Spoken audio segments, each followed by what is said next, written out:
یا ایھا الذین آمنو، اے لوگو جو ایمان لائے ہو، کتب علیکم الصیام، اللہ نے تم پہ سیام روزوں کو فرض کر دیا ہے، کما کتب علی الذین من قبلکم، صرف تم پہ فرض نہیں ہوئے، تم سے پہلے جتنی امتیں ہیں سب پہ یہ فرض تھے۔ کوئی بھی شخص اللہ کا فرما بردار نہیں کہلا سکتا جب تک اس کی زندگی میں نماز اور روزہ نہیں ہوگا،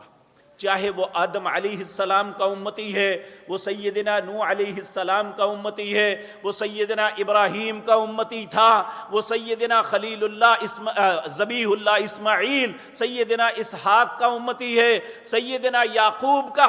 امتی ہے، یا موسیٰ عیسیٰ ہارون، جس نبی کا امتی تھا، اگر اس نے اپنے نبی کی شریعت کے اندر یہ دو کام نہیں کیے تو اسے اللہ کا فرما بردار کہہ